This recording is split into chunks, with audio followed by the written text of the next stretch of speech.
அறத்தின் வழி நின்று வழிபடுத்த இனத்திற்கான ஒரு ஊடகம் வள்ளுவம். சப்ஸ்கிரைப் செய்து உறுதுணையாகுங்கள். பொருளாதாரம் கொடுத்து பெருந்துணையாகுங்கள். Beginner Space Construction and Interior, Lakshmipuram, Tirunendravoor. For contact 63851 63766. இன்று நம்மோடு நேர்காணலில் இணைந்திருப்பவர் டெல்லியிலிருந்து மூத்த பத்திரிகையாளர் திரு ராஜகோபாலன் அவர்கள். வணக்கம் சார். வணக்கம்மா, நமஸ்காரம்மா. வணக்கம் வணக்கம். நலமா இருக்கீங்களா சார்? ஆதவ் அர்ஜுனா பேசியிருக்காரு. இங்க தென்னிந்தியாவிலிருந்தும் ஒரு பிரதமர் நாட்டை ஆளணும் அப்படின்னு சொல்லி பேசியிருக்காரு. அது விஜய் அவர்களை குறிப்பிட்டு தான் பேசுகிறார்கள். ஏன்னா வட இந்தியாவில் ஏற்கனவே மோடி விசஸ் விஜய் அப்படின்ற பிம்பங்களை பார்த்தீங்கன்னா டிவிகே சார்ந்தவர்கள் பரப்புகிறார்கள். ஸோ இது கனெக்டிவிட்டி ஒன்னாக இருக்கு அப்படின்ற மாதிரி ஒப்பிட்டு பார்க்கக்கூடிய நிலை உருவாகி இருக்கு.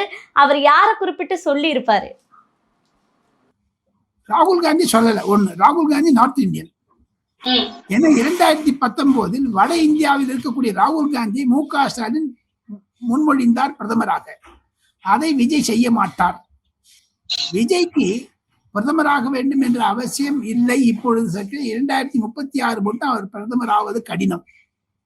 ஏனென்றால் விஜயை நாங்கள் பாராட்டலாம், ஆனால் விஜய்க்கு என்ன எப்பவுமே ஐயா கருணாநிதி அவர்கள் டெல்லியில் வந்த போது நான் தான் அந்த கொஸ்டினை கேட்டேன். சார், நீங்க என்ன பிரைம் மினிஸ்டர் ஆக போறீங்களா? மூப்பனார் பக்கத்துல இருந்தாரு. அது நிறைய பத்திரிகையாளர் நான் பேசும்போது இருந்தாங்க.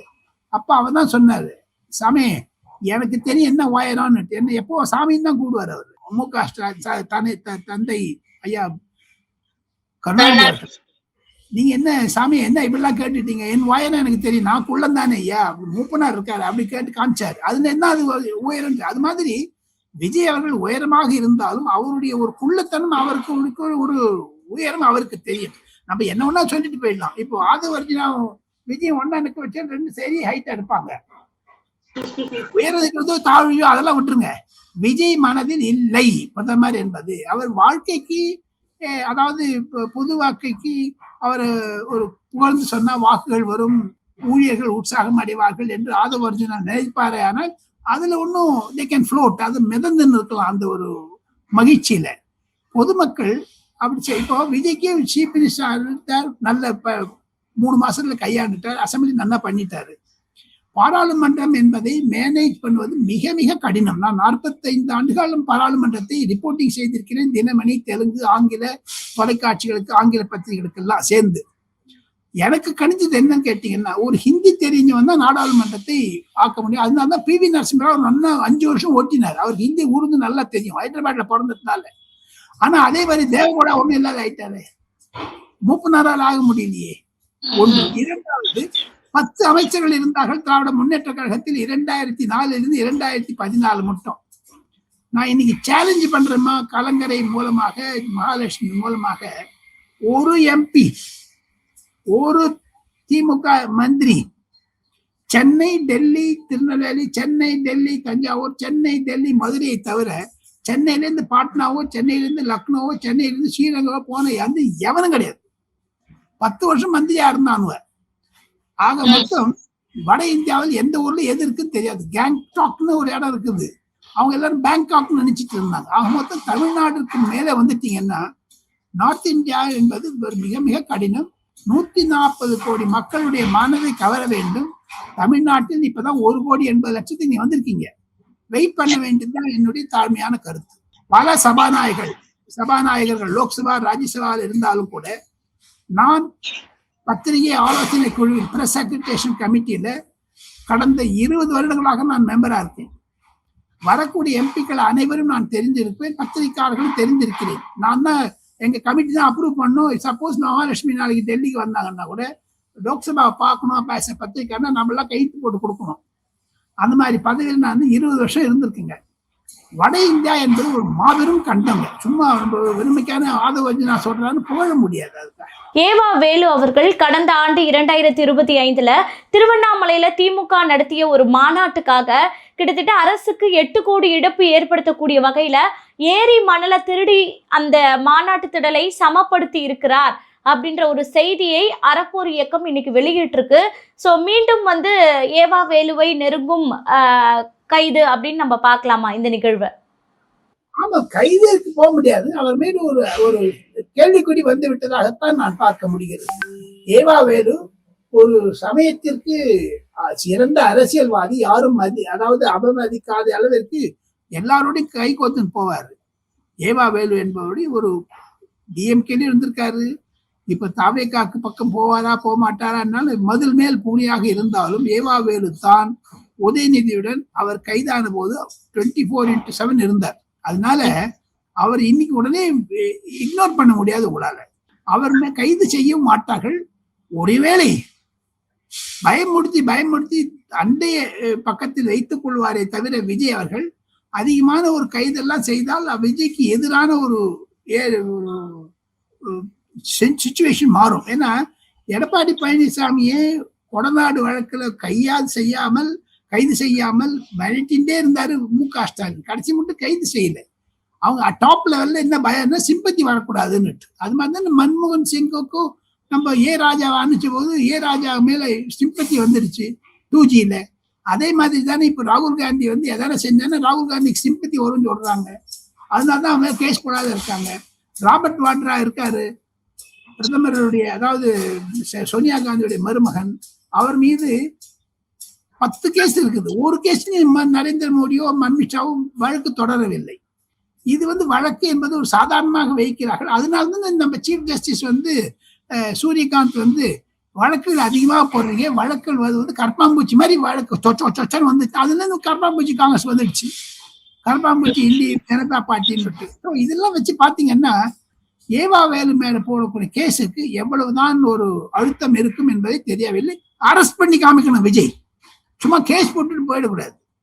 அரெஸ்ட் பண்ணா அதுக்கு வாக்குகள் குறையும் பயப்படுறாரு. ஸோ ஆக மொத்தம் real sense of governance Vijay அவர்களுக்கு இப்பதான் கொஞ்சம் அப்படி கடிக்க ஆரம்பிக்குது உடம்புல. முதல்ல கேர்ஃபுல்லா இருந்தாரு, இப்ப கொஞ்சம் குட்டெல்லாம் வரவே கொஞ்சம் பயப்பட ஆரம்பிச்சிருக்காரு. இருந்தாலும் அவருக்கு பொதுஜன வாழ்க்கையில் பொதுஜனத்திலும் அவருக்கு ஒரு வரவேற்பு இருக்கிறது யாரும் மறுக்க முடியாது. சிறுபான்மையினர் ஓட்டு அதிகமாக கிடைத்ததால் தான் விஜய் வெற்றி பெற்றார் அப்படின்னு ஓரளவுக்கு கணிப்பாக இங்க இருக்கக்கூடிய பத்திரிகையாளர்கள், தமிழ்நாட்டில் இருக்கக்கூடியவங்க சொல்றாங்க. நீங்களும் அதை ஏற்றுக்கொள்வீங்கன்னு நினைக்கிறேன்.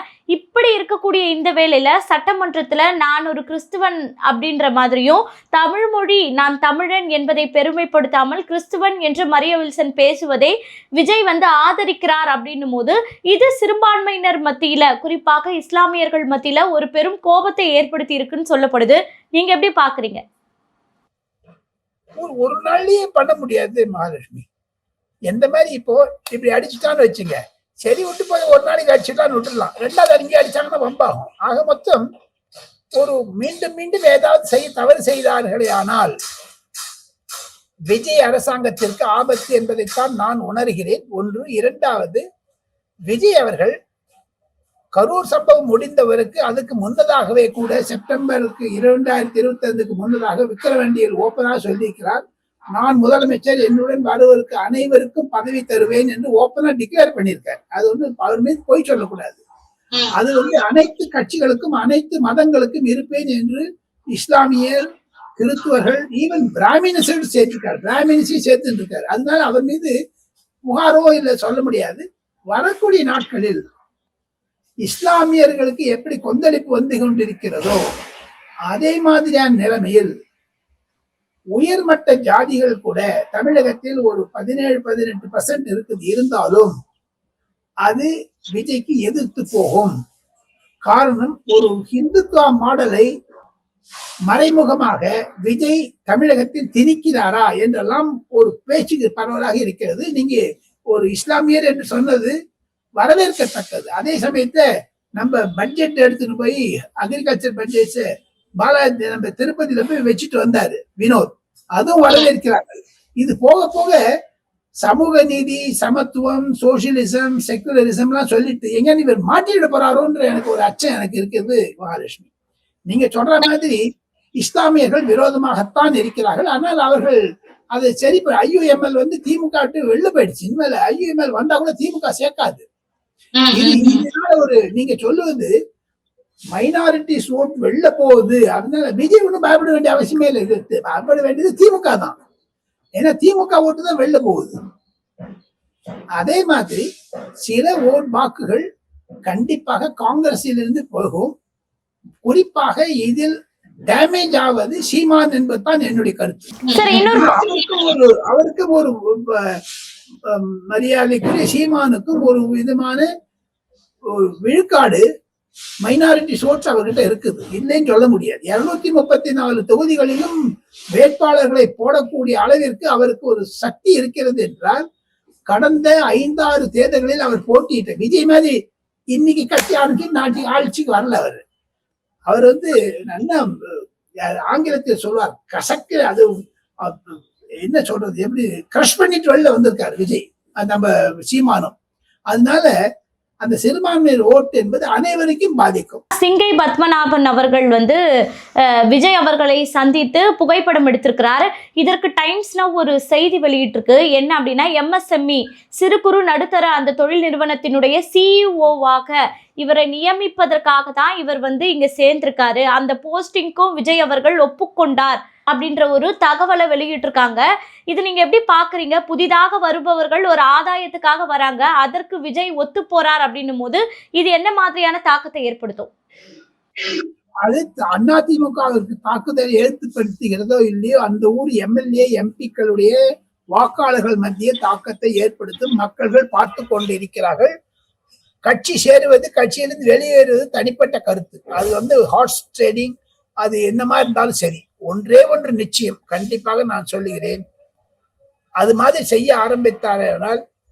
எப்படி வாக்கெடுக்கும் பொழுது, நம்பிக்கை வாக்கும் பொழுது 144 MLA-க்கள் ஓட்டு போட்டாரோ விஜய்க்கு, அந்த நிலைமைக்கு வந்து விட்டால் மகாலட்சுமி, விஜய் அவர்கள் காங்கிரஸை கட் பண்ணிடுவாரு, கம்யூனிஸ்ட போடான்னுவாரு, விடுதலை சிறுத்தைகளுக்கு டெப்பே போயிட்டு வான்னுடுவாரு. சோ இது மாதிரியான சூழ்நிலை தமிழகத்தில் வளரக்கூடும் என்று தான் டெல்லியில் நம்புகிறார்கள் பலர். பொறுத்து இருந்து பார்க்க வேண்டும். ஒரு மாபெரும் திருப்பம் அகில இந்திய அரசியலிலும் இருக்கிறது. நாடாளுமன்றத்தை முடக்கினார்கள். நாடாளுமன்றத்தினுடைய மழைக்கால கூட்டத்தொடர் கம்ப்ளீட் வாஷ் அவுட் ஆகிவிட்டது. அது மாதிரியான சூழ்நிலையை தமிழகத்தில் அடுத்து வரக்கூடிய மாதங்களில் பிரபாகரன் சபாநாயகருக்கு எதிராக திமுகவும் அதிமுகவும் சேர்ந்து செயல்படுமே ஆனால், தமிழக அரசாங்கத்திற்கும் நரேந்திர மோடி எதிர்கொண்ட ஒரு மோதல்களை தமிழகத்திலும் பார்க்கலாம் என்றுதான் என்னுடைய கருத்து. அதற்கு விஜய் உஷாராக இருக்க வேண்டும் என்று எச்சரிக்கை நான் தருகிறேன். விஜய் அவர்கள் பாத்தீங்கன்னா காலையிலேயே கோட் சூட்லாம் போட்டுக்கிட்டு கிட்டத்தட்ட 1 லட்சம் கோடி ரூபாய் முதலீட்டாளர் மாநாடு நடத்துறாரு. அதுல ஊடகங்களுக்கு அனுமதி இல்லை. அது மட்டும் இல்லாம இன்னைக்கு 100வது நாள் அப்படின்றதால இந்த 1 லட்சம் கோடி முதலீடை நடத்தி இருக்கிறாங்க. அந்த புரிந்துணர்வு ஒப்பந்தம் கையெழுத்திடப்பட்டிருக்கு. நீங்க எப்படி பாக்குறீங்க? இது உங்களுடைய சாதனையாக மாறுமா? சாதனையாக கண்டிப்பாக மாறும். விஜய் அவர்கள் நல்ல சிறப்பான முறையில் கடந்த 1 வாரம் மட்டும் தன்னுடைய அரசாங்கத்தை நடத்தி கொண்டு சென்றார். கடந்த 3-4 நாட்களில் தமிழக சட்டமன்றத்தில் நடந்தது, அதுவும் மத்திய அரசாங்கத்திற்கு எதிர்த்து போர்க்கொடி உயர்த்துவது, வட இந்தியா தென் இந்தியா என்று பேசுவது, அமித்ஷா அவர்களையும் ராகுல் காந்தி ஒரு தூண்டுதலின் பெயரில் சில காங்கிரஸ் எம்பிக்கள் காங்கிரஸ் எம்எல்ஏக்கள் அசம்பிளியில் பேசுவதும், குறிப்பாக வன்னி அரசு அவர் இந்து மதத்தையும் சனாதனத்தை பற்றி பேசுவதையெல்லாம் வட இந்தியாவில் வர்ணிக்கிறார்கள் பலர். விஜய் அரசாங்கத்தினுடைய 100 நாட்களில் முதலில் இருந்த ஒரு காதல் மோதல் மோகம் இப்பொழுது குறைந்து வருகிறது என்று தான் வர்ணனை செய்கிறார்கள். எப்பவுமே நம்மளுடைய வீடியோல எஸ்பெஷலி நம்ம 2 பேரும் பேசுறதுல கலங்கரையினுடைய என்னுடைய எண்ணம், நம் நடுத்தரமாக இருக்கிறோம், மிடில் பாத், நம்ம ரைட் இல்ல லெஃப்ட் இல்ல சென்டர். அதனால நம்ம கிரிட்டிசைஸ் பண்றோம் கிடையாது, விஜய் அவர்களை வாழ்த்துகிறோம். அதே சமயத்தில் பத்திரிகையாளர்களை எல்லாம் ஒதுக்குவது என்பது தவறு. எதற்காக? இது ராகுல் காந்தியினுடைய ஒரு பிடிப்பு விஜய் அரசாங்கத்தில் இருப்பதை நான் கலங்கரை விளக்கத்திற்கு நான் விளக்கமாக சொல்ல தயாராகிறேன். நாங்கள் கேள்வி கேளுங்கள், நம்முடைய பேட்டியில் அதை அதிக விஷயத்தை சொல்ல இருக்கிறேன். குறிப்பாக இன்று கனிமொழி அவர்கள் ஓம் பிர்லா, லோக்சபா சபாநாயகர் ஓம் பிர்லா கொடுத்த விருந்தில் கலந்து கொண்டிருக்கிறார். அதில் பிரதமரையும் உள்துறை அமைச்சரையும் சந்தித்திருக்கிறார். நேற்று என்ன என்று கேட்டால், தமிழக சட்டமன்றத்தில் டீலிமிட்டேஷனை அப்போஸ் பண்ணியிருக்காங்க. அதுக்கு சப்போர்ட் பண்றாரு உதயநிதி. ஆமா, இங்க பிஜேபியோட கை கோக்குறாங்க. ஆக மொத்தம் திமுக இரட்டைப்பாடு இருக்கிறதா என்ற ஒரு எண்ணம் கூட வர ஆரம்பித்து விட்டது. ஆனால் திமுக சொல்வதில் ஒரு அர்த்தமும் இருக்கிறது. நான் ரெண்டு ஏன் சொல்றேன்னு கேட்டீங்கன்னா, இன்னைக்கு கனிமொழி பண்ணது ரொம்ப தப்பாயிடுச்சுமா, நிறைய பேருக்கு இதுவாயிடுச்சு. அதை தவிர கலங்கரை நேயர்களுக்கு ஒரு வட இந்திய செய்தியை ஓரிரு குறிப்புகளை சொல்லிவிட்டு தமிழ்நாட்டிற்கு வரலாம் என்று நினைக்கிறேன். விஜய் 100வது நாளில் அடி எடுத்து வைத்த பொழுது அவருக்கு வாழ்த்துக்கள். காரணம் என்ன என்று கேட்டால், இன்னும் ஓரிரு நாட்களில் தமிழ்நாட்டில் நடந்த கரூர் சம்பவத்திற்கு இணங்க சிபிஐனுடைய சார்ஜ் ஷீட் ஃபைல் பண்ண போறாங்க என்ற ஒரு அறிவிப்பு வந்திருக்கிறது. சிபிஐயில் இருந்து கிழமை செய்வார்களோ என்ற எண்ணம் கூட இருக்கிறது. 17-18 வந்துடும். அது விஜய்க்கு எதிராக போனாலும் ஆச்சரியப்படுவதற்கு இல்லை. ஏன்னா ஆட்சியில இருக்கும் போது எதிராக போகுமா சார்? திமுக அரசாமை கண்டிப்பாங்க, விஜயம் கண்டிக்கிறாங்க அவங்க. ஏன்னா அவர் இன்வெஸ்டிகேஷன் போதெல்லாம் சிலதெல்லாம் சொல்லதையும் செய்யவில்லை என்றெல்லாம் சொல்லுகிறார்கள். அது வெயிட் பண்ணி பார்க்கலாம். அது தவிர இன்னொன்னு மகாலட்சுமி, டெல்லியில் 85 தூதரகங்கள் இருக்கின்றன, டிப்ளமசி எம்பசி. அதுல டென்மார்க் என்ற ஒரு தூதரகம் இருக்கிறது, டேனிஷ் எம்பசின்னு பேர் இருக்கு. அங்கு கடந்த 2-3 நாட்களாக தமிழக எம்பிக்கள் 5-6 பேர் போயிட்டு வந்து இருக்காங்க. எதுக்கு ஏதுன்னு தெரியல. ஒருவேளை பிரவீன் சக்கரவர்த்தி அவர்கள், ராஜ்யசபா எம்பி அவர்கள், விஜய் தமிழக முதலமைச்சருக்கு உறுதுணையாக இருக்கிறேன் என்ற போர்வையில் அதிகமாகவே பேசுகிறாரா, அதிகமாகவே செயல்படுகிறாரா என்ற எச்சங்கள் பல திமுக எம்பிக்கள் மனதில் வந்துவிட்டது. டாக்டர் ஜெய்சங்கர் அயல்வுறவுத்துறை அமைச்சர் பல எம்பிக்களிடம் சொல்லி இருக்கிறார், இனி தாங்கள் ஏதாவது அயல்நாட்டு தூதரகம் சென்றால் மத்திய அரசாங்கத்தினுடைய அனுமதி பெற வேண்டும். ஏனென்று கேட்டால், எந்த தேசத்தினுடைய தூதரகத்துக்கு போனாலும் அந்த தேசத்தினுடைய இந்திய உறவு எப்படி இருக்கிறது என்று பார்க்க வேண்டும். அதன் மூலமாக தாங்கள் என்னென்ன பேச வேண்டும், இந்தியாவிற்கு எதிராக பேசக்கூடாது. இந்திய பாதுகாப்பிற்கு ஒரு எம்பி பதவி ஏற்கும் பொழுது சட்டத்தின் மீதும் ஆண்டவன் மீதும் பதவி ஏற்கிறார்கள், அம்பேத்கர் கொடுத்த ஒரு சட்டத்தின் மீது. ஆனா இந்தியாவுக்கு எதிராக போய் நீங்க வெளில சொல்றீங்களோ என்ற எண்ணம் இருக்கக்கூடாது என்பதற்காக பொலிட்டிக்கல் கிளியரன்ஸ் என்று சொல்வார்கள் எக்ஸ்டர்னல் அஃபேர்ஸ் மினிஸ்ட்ரியிலிருந்து. அது தமிழ்நாடு எம்பிக்கள் வாங்கல. அது ஒரு திமுக எம்பிக்கள் போனா எழுதி போடுவாங்க, லெட்டர் போடுவாங்க, பண்ணுவாங்க. ஏன்னா எல்லா எம்பிக்கும் மகாலட்சுமி ஒயிட் கலர் பாஸ்போர்ட் கொடுத்துருவாங்க. நம்மளுக்கு எல்லாம் ப்ளூ கலர் தான் இருக்கும். அந்த ஒயிட் கலர் பாஸ்போர்ட் வந்த உடனே எம்எல்ஏ எம்பி எல்லாம் வெளிநாட்டுக்கு போனா கூட பிரதமர் நரேந்திர மோடியினுடைய செயலகத்திலிருந்து அனுமதி பெற்றுத்தான் செல்ல முடியும், இல்லாமனா முடியாது. Chief minister, central ministers. ஆனா பிரவீன் சக்கரவர்த்தி அந்த டேனிஷ் எம்பசியில போய் மயிலாடுதுறைக்கும் டேனிஷ் நாட்டிற்கும் சம்பந்தம் உண்டு பல நூற்றாண்டுகளாக எல்லாம் சொல்லிட்டு அவர் சுதா, செந்தில், விஷ்ணு பிரசாத் மற்றும் பல எம்பிக்களை அழைத்து கொண்டு போயிருக்கிறார். பிரேக்ஃபாஸ்ட் சாப்பிட்டாங்க. அது திமுக எம்பிக்கள் அப்படியே கழுகு மாதிரி பார்த்து காயறாங்க. ஏன்னா பிரவீன் சக்கரவர்த்தி தன்னை ஒரு நியமிக்கப்படாத தூதுவராக செயல்பட்டு வருகிறார். அவர் தான் இந்த திமுக காங்கிரஸ் உறவுக்கு பிரிவதற்கு காரணம் என்றெல்லாம் அவர் மீது காய்ஞ்சின்னு இருக்காங்க. இப்போ இன்னைக்கு டெல்லியில அதான் ஒரு பரபரப்பா பேசப்படுகிறது. தவிர நாம் இருவரும் பேச ஆரம்பித்ததற்கு முன்னதாக நேற்று முன்தினம் சுக்பீர் சிங் பாதல் என்று பிரகாஷ் சிங் பாதலுடைய மகன் சிரோமணி அகாலிதளுடைய தலைவர் பிரதமரை சந்தித்தார். அங்கு பஞ்சாப்ல தேர்தல் வர இருக்கிறது. அந்த தேர்தலுக்கு முன்னதாக டிசம்பர்ல வரப்போகுது. இன்று நாம் இருவரும் பேசுவதற்கு ஒரு நிமிடம் முன்னதாக அவரை ஒரு காலிஸ்தான் ஆளுங்க சுட்டு விட்டார்கள். திருப்பமாக இருக்கிறது. ஆனால் அவர் உயிர் பிழைத்து விட்டார் என்ற SMS எனக்கு வந்து கொண்டிருப்பதனால் ஒரு அதிர்ச்சியான சம்பவம் வட இந்தியாவில் பரபரப்பாக இருக்கிறது. மூன்றாவதாக ராகுல் காந்தி சுப்ரீம் கோர்ட்டுக்கு போய் அலகாபாத் ஹைகோர்ட் ராகுல் காந்தி மேல CBI enquiry, enforcement directorate enquiry பண்ணணும், அவரை பாஸ்போர்ட் முடக்கணும்னு சொல்லியிருக்காங்க. எதிர்த்து சுப்ரீம் கோர்ட்டுக்கு போயிருக்கார். ஆக மொத்தம் காங்கிரஸ் கண்டிப்பாக ஒரு இக்கட்டான நிலைமையில் வந்துவிட்டது.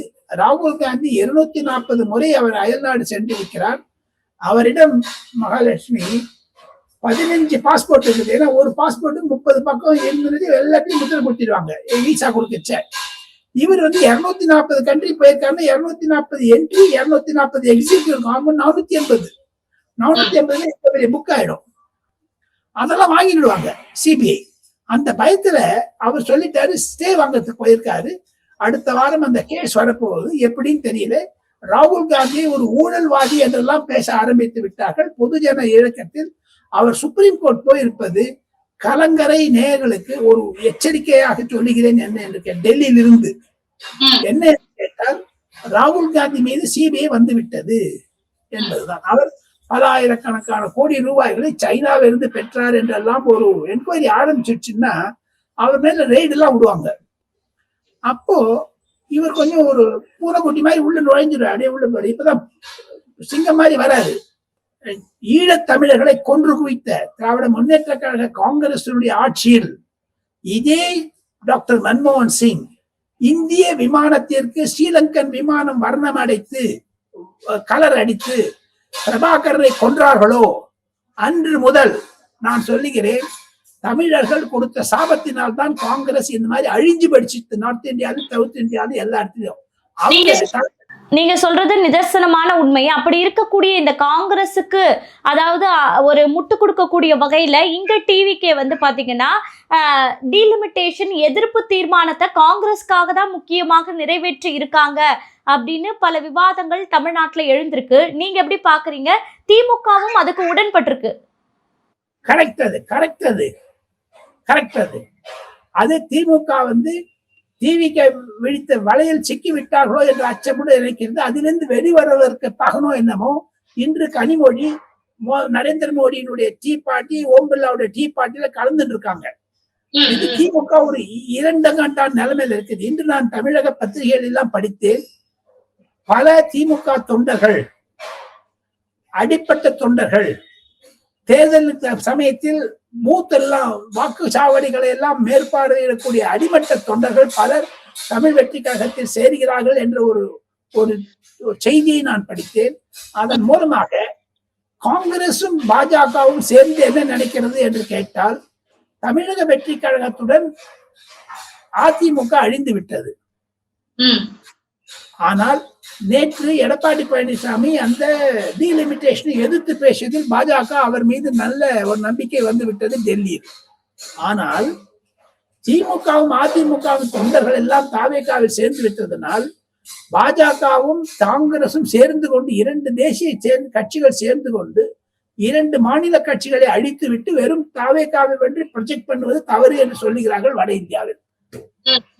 சரி, இன்னொன்னு அந்த மாதிரி சமயத்துல மகாலட்சுமி, தமிழக அரசியலை நாம் இருவரும் சீரியஸாக விவாதிக் கொண்டிருக்கும் பொழுது மத்திய அரசாங்கத்தை எதிர்த்து போறக்கூடிய அளவிற்கு காங்கிரசிற்கும் தமிழ் வெற்றி கழகத்திற்கும் வறுமையானால் மீண்டும் மாநில அரசு, தமிழ்நாடு அரசு மத்திய அரசுடன் மோதல் போக்கை கடைபிடிக்க ஆரம்பித்து விடும். 2029 பொது தேர்தலில் திமுக வர்சஸ் தமிழ் வெற்றி கழகம் என்று இல்லாமல் ஒருவேளை வேறு ஏதாவது ஒரு பொருள், for example Seeman, for example Dhanush, for example Ajith, இந்த மாதிரி ஒரு ப்ரொஜெக்ஷன்ஸ் வர ஆரம்பிச்சிடுச்சுன்னா தமிழ்நாடு அரசியல் ஒரு மாறுதலை நான் பார்க்கிறேன் 2027. ஏன்னா நான் இன்னமும் சொல்றேன், ஆஸ் எ சென்ட்ரல் ஒரு பாலிசியில உட்கார்ந்து இரு பக்கம் சாராமல் ஒரு நடுத்தர நாளனாக சொல்லுகிறேன். தமிழ் வெற்றி கழகத்தினுடைய சில மூத்த தலைவர்கள் இன்னமும் எதிர்பார்க்கிறார்கள் அண்ணா திராவிட முன்னேற்ற கழகத்திலிருந்து 20 பேர் வெளியே வந்து விடுவார்கள் என்று. கண்டிப்பா சார். நடப்பு கால அரசியல் குறித்து பல்வேறு தகவல்களை பகிர்ந்துக்கிட்டீங்க. தொடர்ந்து பேசுவோம். நன்றி சார்.